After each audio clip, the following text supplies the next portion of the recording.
Sup guys, it's Kosh, and today we're taking a look at the new hero in AFK Arena, Tarnos. Let's go! There he is, a new celestial hero here. I took a look at him and he have really unique mechanics, guys. I really liked it, so let's go and take a look at his skill set. And then we'll move on to combat battle testing and team compositions and all that. We will try to find a good use for this guy. So this isn't enough to first of all, his ultimate. And once again, we have a bunch of text here to read. A Tarnos prison. At the start of the battle, Tarnos consumes 35% of his current health to receive damage reduction of 40%. This damage reduction will gradually diminish over the next 15 seconds to 10%. He cannot move during the battle, but he can change his normal attacks according to his distance from the target and gains permanent immunity against knockback and knock-up effects. Okay.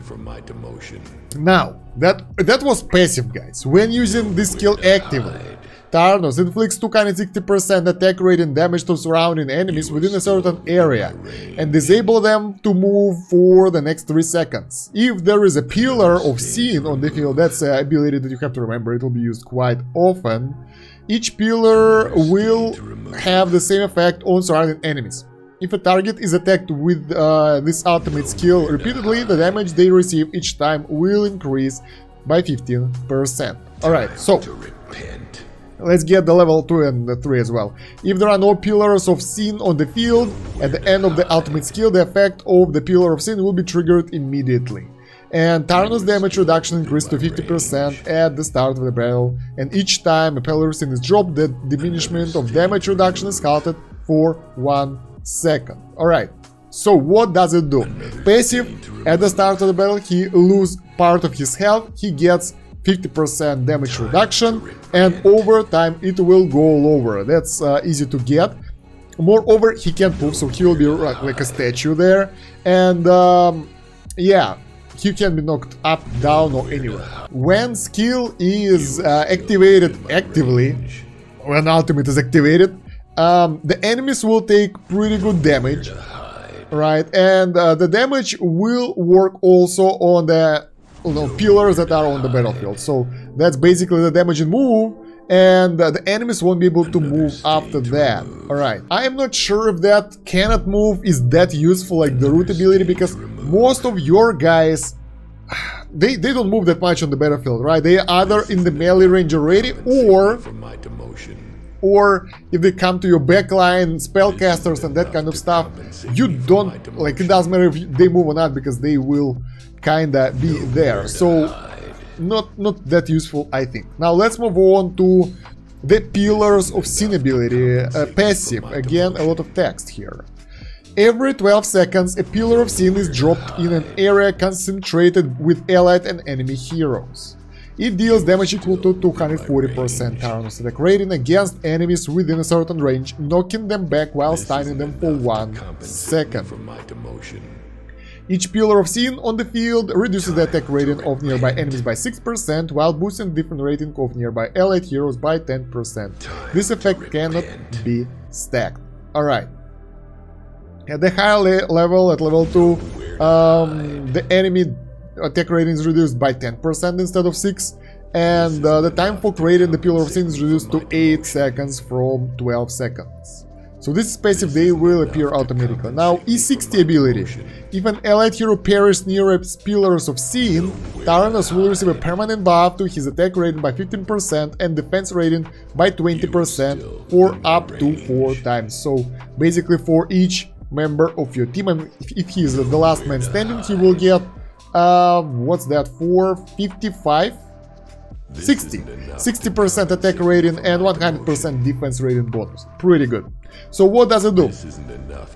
At some time intervals there will be, pillars dropped on the battlefield that will stun enemies, and yeah, they will buff your guys next to them and debuff the enemies next to them. But that's not it. The pillars of sin have been used in other abilities as well. Divine Punishment, for example. Passive. Whenever an allied hero has suffered cumulative damage of 20% of their max health, Tarnos drops a pillar of sin behind the enemy that last dealt damage to the allied hero. It inflicts a damage equal to 140% of Tarnos attack rating to enemies within a certain area and interrupts their attacks. That's actually pretty cool.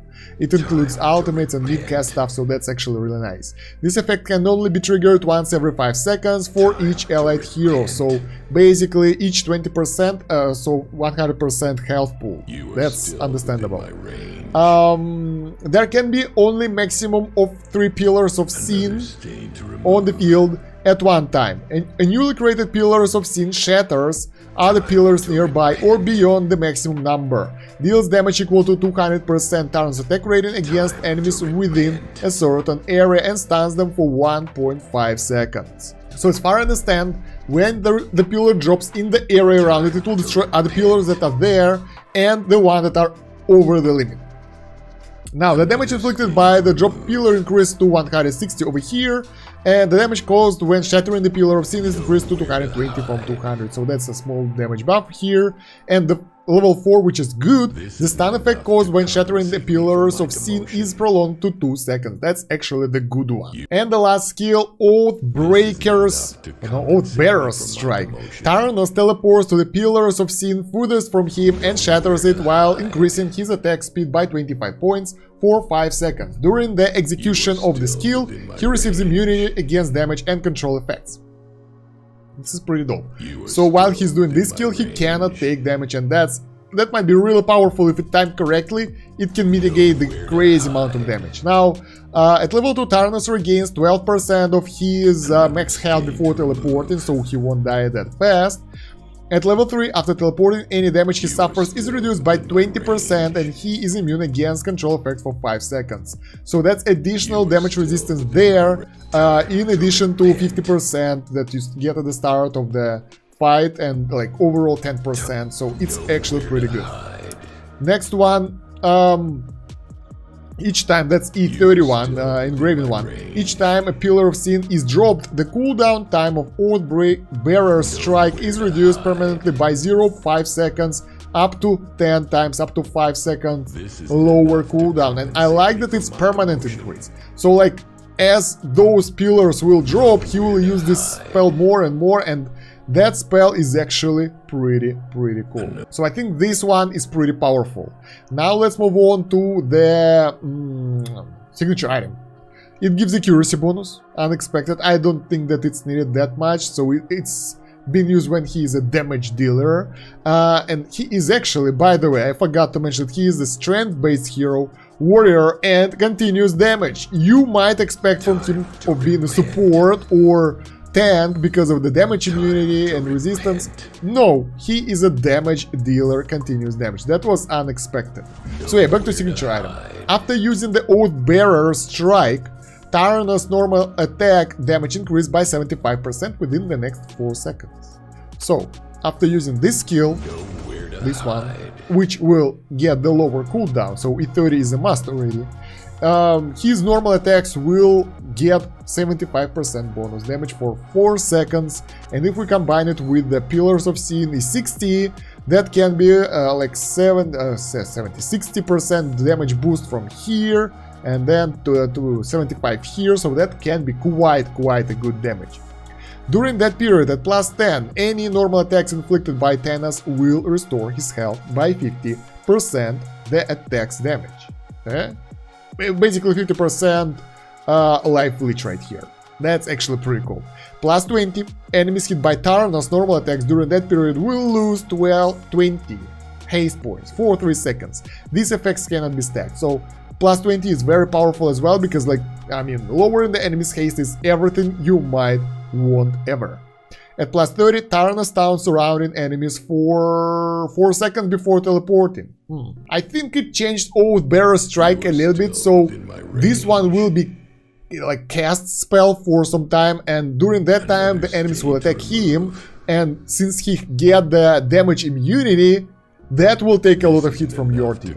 I think it will be like that. So we will take a look at that in the testing for sure.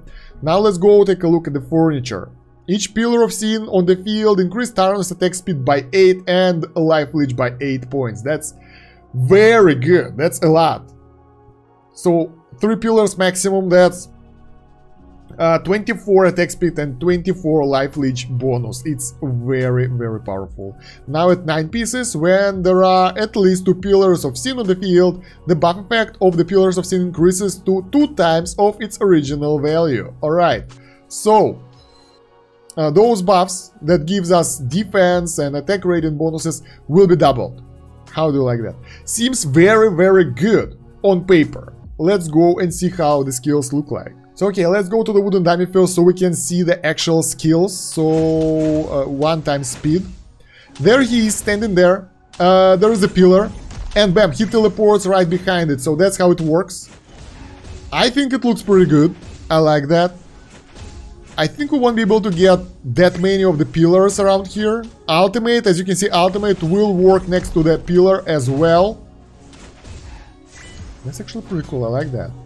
I like that, guys. That's a good AoE right here. And as you saw, when the pillar dropped, all the pillars around it were destroyed. So that's true. The dropped pillar will destroy the pillars around. Alright. I wonder, like, our guys are too strong here, so we can't truly use it properly. He doesn't teleport to the... There we go. Yeah, he teleports to the pillar and breaks it. And after that, he dropped another pillar right here. So he is getting the bonus from the pillar as well. And that's actually pretty cool. So you can get a lot of defensive stats right here. Alright, so okay guys, let's go and figure out some fights in the Arena of Trials to see how he is. I wanted like some fun team at first, but my guy died, so we need some support in form of Telin here. And we got the full faction bonus. At the start of the battle he loses a lot of health. And he is actually, even with the damage resistance, he's taking a lot of damage. There we go, he teleported in the back, the pillar over there, protecting our guys. Alright. Honestly, I don't feel like he's a good damage dealer at the moment. And most of our guys died, by the way. So yeah, that's definitely not the best damage dealer right here. Usually when we do Arena of Trials, all the enemies got decimated. So yeah, Telin will do her job here and take out the rest of the enemies. Oh my god. I wonder, like, do we even win this? Yeah, we will win this right now with the Telin. There we go. Barely made it. Barely made it. Let's take a look at the damage output. I'm curious. Our guy did almost nothing here. Oh my god, that's not good. Alright, let's check the different team then. I don't want to use the OP heroes here, honestly. I want to use something normal. And I think that this guy will need a healer in order for to be like properly working, because otherwise, I mean, it won't go well. Let's go like this. I want to see him in the front line and see how he will do. So, slower please, not so fast. There we go, Tarnos. This is way better now. With the healing, it's way better. So Tarnos somewhere in the middle of the fight. I don't even see him. I think he is somewhere there, standing. We got 2 of those totems, 3 totems active at the moment. And this fight went so much better with the right team. Let's take a look at the battle statistics. Over here he did fantastic job. Actually here he managed to do quite a lot of damage. So it vastly depends on your team and how packed the enemies are. Since a lot of his skills are AoE, that will be important. So another team, we got some defense here. Let's get some Peggy. Let's get some forgot his name, and Lucius for the healing. Do we have any damage dealer to compare? No, not really. So I want to see how he will perform in this team. They get the faction bonus, it's all good. Slower please, this is way too fast. And he is already somewhere at the enemy backside or something, I'm not sure. Yeah, he is at the right bottom corner of the map. Still alive and dead. So honestly guys, I wouldn't say that he is that healthy, like he's dying pretty fast. Let's switch the team a little bit. We'll get Oku here for some tanking. We will remove Saurus, and we'll get some Graveborns here. I mean, the best match for this is Awakened Telin, of course, but that would be way too powerful, so we don't want that. There we go, he teleported in the top right corner right now, instead of the top bottom right corner. We got the totems in the enemy backline, so all the enemy backline is doing less damage, and our guys are you know, shouldn't be taking that much damage, but we can see that we are suffering. We are taking insane damage and we are actually losing this. So this is surprising. Usually when you do the hero trials, like, it's really easy to go for it. It's really easy to win, but now it's not. And the damage output in this case is bad. So I guess the team is really important for this guy. So right, let's do something like this. You know, balanced team that should be able to take out the enemies. With all the debuffs and stuff. I'm still wondering how his attacks alternate based on the range though. But it's really hard to see when he's right next to the enemy. When he's next to the enemy, he's using the spear, I guess, or the sword. The damage output here, obviously he did nothing well. Telin saved the day, because Telin is that powerful. Okay, so guys, let's try one more team for another fight. And here we got Scarlet, so most likely we will suffer. The problem with this guy that he can be either really good or really bad. So he is so easy to die, even with all his life leech and all that stuff. And Scarlet, okay, did we survive this? I want to do something like... we got protected by Hendrik, that's good. I want to do something like Lucretia team for Tarnos. His life leech is supposed to help, but he isn't really healing right now. And, oh my god, we will win this, yes, but it's so hard. Look at that, even with the ultimates and all that stuff. Let's see the damage output, I'm curious. So he is supposed to be something like, with all those buffs, buffed Lucretia, but in reality, in the entire fight, we got those results. So he did a little bit more damage than Peggy and a little bit less damage than Flora. Who would expect that? And his healing is so low, so I don't know, guys. I don't know. I was expecting way more from him. So right, let's go into the high deficit area. 140 levels deficit, not that high, but we can test him at this deficit and see. This was supposed to be Einstein, but we got some assassins. I don't know why. I want to see him in different team compositions, the normal ones that we usually use, you know, the meta teams, and see how he performs. I think it's a good test. If not, well, I mean, whatever. So, let's see. Einstein, let's go. I'm not sure about the artifacts though. So let's speed up. At least in those teams he won't die that easily. And I'm mostly hyped about Lucretia team here, guys, because that will be the most fun. So Einstein, obviously, Einz did insane damage. That guy didn't did that much. But the fact that his buff is actually changing everything, it's making a difference, guys. Raku team, he might be good for Raku team because he have the stuns. Quite a lot of stuns when he teleports to those pillars. So that might be good. Look at that, the enemies got decimated. Oh my god, that was easy. In terms of the damage, Raku destroyed everyone. So if you think that he can be your carry, probably not you. He can be your carry, but you got other options that are better. Mihira team, let's go. Mihira charm.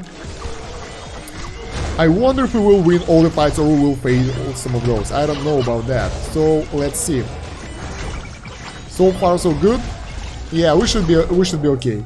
So here he might be the best damage dealer. Let's see. Yes, finally he managed to do something. But look at the difference. 90 million here and like 30 million on every unit. So yeah, that does mean that he is fantastic damage dealer right here. Okay, Lucretia team. Now this will be interesting, guys. Let's go and test out him against Lucretia in 5-4. Will he die? Will he help Lucretia? Will he do more damage than Lucretia? Probably not.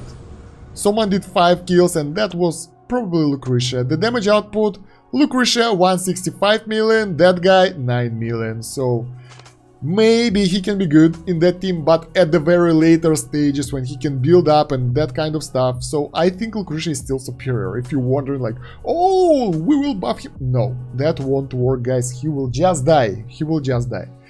Alright, so here is the Graveborn team. Here is replacing Pharrell here. Probably should be just as good.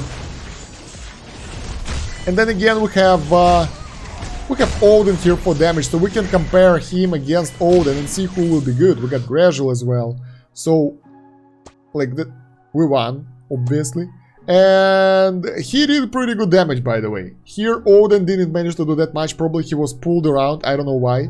But he did pretty good damage here, but just double amount of gradual. So that's not that fantastic result. And it's not the result you can rely on. Let's put it like that. Because sometimes he loses, sometimes he wins. So I am not sure. I want to try some other teams. Let's actually increase the difficulty level because this is not enough. So let's try something like extreme invade team over here. So we have a lot of guys who will, you know, just push enemies to the back, and he might be good in this one. So let's give it a try. Can I be selected twice? Oh my god. All right, let's give it a go. So I'm wondering like how he will perform here.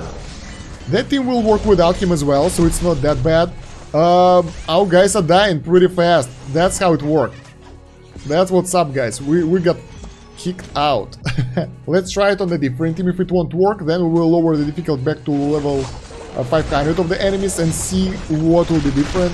Honestly, our guys are dying way too fast, but I think in this case, in this fight, we should be able to do it because, like, you know, the enemies are already in the back position, they are dying, so we should be able to take the upper hand. Moreover, Tarnos is getting the benefit of, you know, his allies dying, so that might be useful. In terms of the damage, yeah, Ban did the most damage. I forgot. Eorin Ban did the most damage, and that guy offered some healing for us.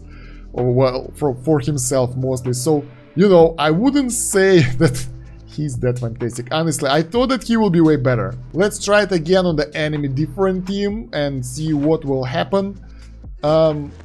So far, I'm not sure about this guy. Like, he can be good, he can be bad, and I'm not sure how he is right now, because in some fights he performs really well, in some fights, like now most of our guys died and he died as well, so that doesn't give us any help here.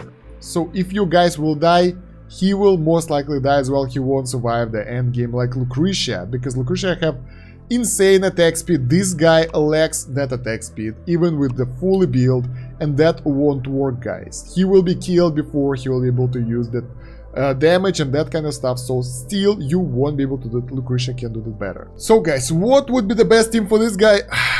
It's really hard to say. Out of all the meta teams, I don't think he fits anything well enough. Raku team might be a good addition for him, or better else, he might be a good addition for the Raku team. But usually you would like to do the chain crowd control here, but he can be a good addition to the Raku team because of the stuns from his pillars and additional buffs and some I don't know, guys, doesn't really work anywhere so far. Definitely not the best bet for Mihira Charm team. You would like someone different here to keep the crowd control off. For Lucretia team, probably not the best option as well, because you really would like that guy over here, and I don't know, he will die most likely before he'll be able to do something. I would put Edis here for additional energy region, for example, so yeah, it's not the best pick for this one. And Graveborns, they don't need anyone else in the Graveborn team, because they are good as they are, and everybody's competing for that 5th spot over here. So where Tarnos can be used though, he might be a good hero for the Cursed Realm. As always, all the new heroes are, you know, making their way towards the Cursed Realm, best teams, meta teams, and he might be one of those guys. He have his uses. We just don't know which ones, guys. I'm sorry about that. I haven't figured out where he can be that good. That's not obvious decision, right? His invulnerability window that is being used with the Oathbreaker Bearer's Strike doesn't seem to work well as well, because we've seen him dying quite often in our test, and like, if you time it manually properly, yeah, that might be good. If you want to play on auto, he will use it the wrong time and your guys are dead, and he's dead, and everybody's dead. So yeah, he might be a good option for the PvP as well, because his skill set is really unique, and that might be good, but probably not the top team, not the 1-5 team, or something like, how's it called? I forgot. For the Treasure Scramble, for example. Like, good hero for the Treasure Scramble, why the hell not? Because he can be used here. Actually, let's go and start it. As for the artifact for this guy, that's another hard question. So, he is a warrior here, right? I would say Polton of the Burning Fury might be a good one, because It gives HP, it gives attack, and it strikes back, and that guy, Tarnos, will be in the front line most of the time and taking the beating, so that might work. Haste point for 8 seconds for this one, I don't know. Life Leech might be good though, that might keep him alive, but from my testing that's not enough, and the good attack speed bonus might be good as well. So you might try different things, but I still have no idea what is the best one. Chaos Bringer, definitely not a good thing, because like it's mostly used for the heroes that use ultimate fast. But once again, haste bonus and life leech, why the hell not? It might be useful for this guy. So I don't know, all the artifacts are good and situational depending on where you are in the fight. I would say Duras Eye might be good as well for the haste bonus, but overall, like Duras Call, probably not. You don't want to use that ultimate that fast, so it's not required. So yeah, something like any of the warrior artifacts will be good. So what are my overall thoughts about the Tarnos, our new celestial hero? Honestly, I'm disappointed. I was expecting way more damage. When I read through the skills, I thought that he will be overpowered, but after the initial testing, I find him a lackluster. Like, really, you can build other heroes, and unless there will be some specific team that will work really well with him, he won't work, because he dies way too fast.